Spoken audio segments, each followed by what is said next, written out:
오늘은 또 타인의 속마음, 심리학자들의 명언 700을 우려먹어보고자 이렇게 또 녹음을 한번 해보고 있습니다. 반갑습니다. 네, 오늘 저자 같은 경우는 스티븐 그로스라고 하는 심리학자고요. 정신분석학, 특히 무의식에 대해서 많은 어록을 남긴 학자로 보입니다. 지금 제가 정리했던 글에도 보면 어록의 대부분이 그런 무의식, 정신분석학에서 주로 다루는 내용들에 대한 어록을 많이 담고 있고요. 근데 이번에는 그냥 왠지 어록들이 뽑았을 때, 제가 이제 글로 남겼을 때는 굉장히 와닿는 면도 있고 했는데, 이제 말로 하자고 정리해 보니까 좀 뭐랄까 좀 모호한 이제 소감들을 남겼던 게 있더라고요. 그래서 그냥 어록 자체가 좀 은유적인 느낌도 들고 한 것은 그냥 뺐는데, 지금 하나 고른 어록도 그렇게 뭐 직설적인 편일까요? 제가 한번 읽어보긴 할 건데, 그래도 큰 뭐 은유라고까지는 아니지만, 네, 아마 삶에서 느낀 바가 있는 구절일 수 있다고 생각해서 골라봤습니다. 555번이고요. 스티븐 그로스의 어록. 우리는 변화에 직면하면 망설인다. 변화는 곧 상실을 의미하기 때문이다. 하지만 어느 정도의 상실을 받아들이지 않는다면 결국 모든 것을 잃을 수 있다. 제가 이 구절을 뽑은 것도 제 경험 속에 이 구절이 정확히 맞아 떨어지기 때문에 그렇습니다. 어쩌면 제가 20대 때 가장 크게 겪었던 사건, 그러니까 서울에서 제주도로 어떻게 보면 저 대학생활을 마치지 못하고 도망치고 이제 호주로 떠나던 즈음에 이제 상태를 두고 말한 게 아닌가 하는 생각이 들어요. 그러니까 저는 개인적으로 이제 제가 하고 싶으면 그냥 하는 스타일이라고 해야 될까?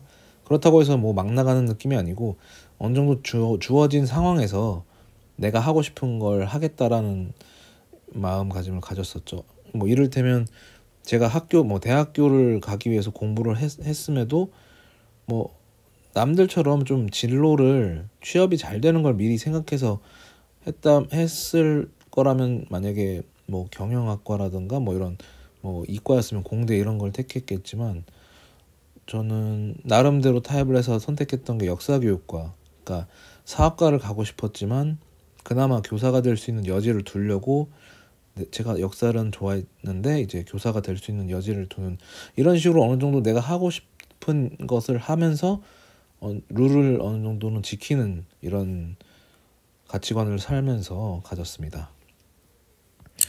그런데 이제 취업을 앞두고 제가 그냥 하고 싶은 대로 공부를 하다 보니까 취업 준비가 전혀 안 돼 있었고, 그 말은 제가 하고 싶은 것만 하겠다라는 그런 마음가짐으로 살다 보니까 변화하지 못한 거죠. 변화를 해야겠다고 느꼈을 때면은 이미 늦었고, 분명히 취업을 준비하고 남들이 원하는 그런 직장이나 그런 상황을 만들기 위해서는 어느 정도 변화를 준비했어야 되는데, 그게 너무 늦었다 보니까 결국 여기서 말하는 모든 것을 잃은 상황이 된 거죠. 그렇게 대학이라는 졸업장도 없어졌고, 갖지 못했고, 뭐 취업도 취업대로 정상적으로 하지 못했고, 그렇게 이제 도망치듯이 호주를 갔던 게 기억이 나는데요. 어쩌면 그 삶이 제가 변화에 대해서 좀 더 수용적으로 받아들였다면, 능동적으로 내가 하고 싶은 것을 하면서도 어느 정도 사회가 돌아가는 그 시스템을 좀 적극적으로 수용해서 거기에 맞춰 나갔더라면, 제가 변화했다라면 그렇게 큰 상실감이나 충격을 받지 않은 채 삶을 좀 이어나가지 않았을까 하는 생각이 들긴 합니다. 물론 이제 그런 큰일을 겪고 호주를 가서 얻은 것도 많지만, 이건 다 결과론적인 얘기니까 할 수 있는 얘기죠. 만약에 서울에서 그렇게 절망하고 호주도 가지 않을 정도, 그 당시에 제 정신 상태로는 진짜 거의 삶을 거의 끝난 기분으로 살았기 때문에, 참 그런 기분이 아직도 잊혀지지가 않네요. 그때만 생각하면은 좀 많이 암담합니다.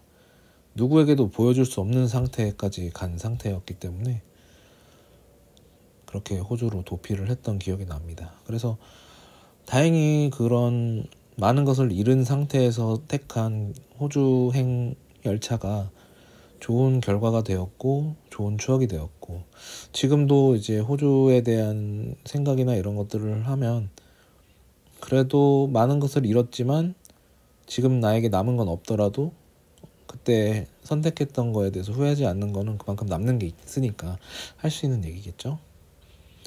그게 어쩌면 또 하나의 변화를 택했기 때문인 거라고 생각해요. 그러니까 절대로 그런 저한테 상실감을 주는 사건이 일어나지 않았다면 내가 어딘가 다른 뭐 한국 바깥에서 그런 도전?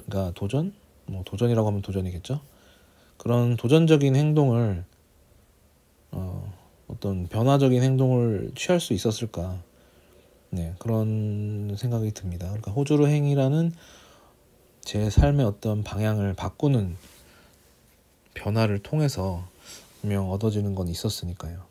근데 또 하필이면 또 좋은 결과로 이어지는 않아서 좀 안타깝긴 한데, 지금은 저에게 있어서 어떤 변화를 줘야 할지 잘 모르겠습니다.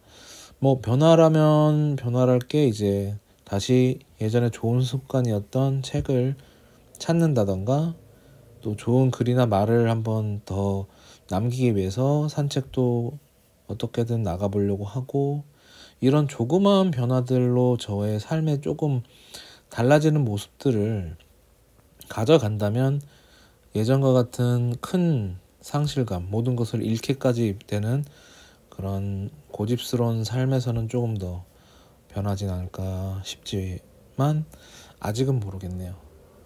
이게 언제까지 이어질지 모른다는 게 참 안타까운 거죠. 뭐 일단은 현재로서는 굉장히 좋은 상태라고 봅니다. 그래서 저는 이 555번의 구절, 스티븐 그로스가 많은 좋은 구절을 남겼지만 특히 이 변화를 망설이고 변화를 주저하는 그 순간에서 우리가 더 큰 것을 잃을 수도 있다라는 그 점에 대해서는 시사하는 바가 큽니다. 그 스티븐 그로스가 이제 정신분석학 그리고 무의식에 대한 이야기를 했던 학자니만큼 그 부분에 대해서 이야기를 치환해 보면은 그 변화라는 것은 결국 자기 무의식 속에 있는 어떤 병리학적인 그런 정신분석학으로 따지면은 그런 히스테릭한 혹은 트라우마들을 이제 이제 바꿔내기 위한, 이겨내기 위한 그런 자기 변화를 갖지 않는다면 결국 그 트라우마나 히스테릭함이 그 자기 삶을 파괴하는, 모든 것을 잃을 수 있다라는 그런 메시지도 어떻게 보면 함유하고 있지 않나 싶어요. 그래서 그런 부분에 대해서 자기가 가진 상처나 트라우마에 대해서도 어떤 생각의 전환을 가질 수 있는 그런 계기를 갖지 않는다면 그 트라우마에 잡아먹힐 수가 있다는 거죠. 저도 어쩌면 이제 그런 정신적인 큰 고통이 일생에서 한 2번 정도 찾아왔는데 사실 크게 벗어나지 못한 게 있어요. 다행히 그때에 대한 뭐 트라우마 같은 건 없는데 좀 뭐 그때는 죄책감도 있었고 상실감도 있었고 그런 것도 있었는데 트라우마까지는 아니지만 이 삶 자체에 대해서 변화를 줘야겠다라는 마음까지는 아직 가지는 못한 것 같아요. 그냥 약간 체념한 상태로 살아가는 게 아닌가. 또 체념이라는 표현을 안 좋아하는 제 친구도 있는데, 그러니까 예전 같으면은 좀 삶을 그래도 내가 좋아하는 걸 어떻게든 찾는, 뭐 단순하게 말하면은 난 남들이 안 읽는 책은 읽을 거야, 뭐 아니면 안 해봤던 뭐 소설은 읽어볼 거야, 뭐 이런 식으로, 아니면 영화를 보면서 또 글을 뭐 소감이나 이런 것들을 블로그에 남겨볼 거야, 이런 식으로 조금씩 내가 원하는 행동들을 찾아 나서는 정도의 이제 의욕이 있다면 조금 변하긴 한데, 예전엔 뭐 그 정도도 없었죠. 그냥 유튜브 틀어놓고 그냥 시체처럼 있는 거, 거기에서 조금 변화가 있다면 변하긴 하죠. 근데 큰 의미로 보면 아직까지는 거의 체념 상태라고 보여져요. 왜냐면 정말 변화를 원한다면 뭔가 내가 좋아하는 일을 찾고 뭐 좋아하는 꿈을 찾고 뭐 좋아하는 사람을 한번 찾아보기 위해서 노력도 하고 뭐 이런 생각 뭐 전반적인 어떤 삶의 열정이 타오르는 정도의 변화라면 이건 뭔가 내 인생이 다시 한번 뭐 예전처럼 돌아갈 수 있겠다라는 내 의지를 스스로도 느낄 수 있을 텐데 아직까지는 그 정도는 아닌 것 같습니다. 아무튼 그래도 변화하고 있다는 점에서는 한번 점수를 줘보고 싶고요. 이걸 듣는 분들에게도 이제 변화, 자기 자신에게 뭔가 갇혀 있다라는 느낌 혹은 내가 뭔가 달라져야 되는데 달라지지 못하고 있음, 주저하고 있음에 대해서 제가 말한 이 구절을 한번 떠올리면서 한번 생각을 돌이켜 보시길 바랍니다. 네, 이거 지금 이 책 하나로 우려먹느라고 제가 이야기를 많이 풀어놓고 있는데요. 아직 멀었습니다. 지금 시작에 불과하니까요. 종종 기사거리, 책거리, 그리고 어록거리 가지고 이야기 한번 풀어보고요. 중간에 잡소리도 넣어보도록 하겠습니다. 네, 오늘도 감사합니다.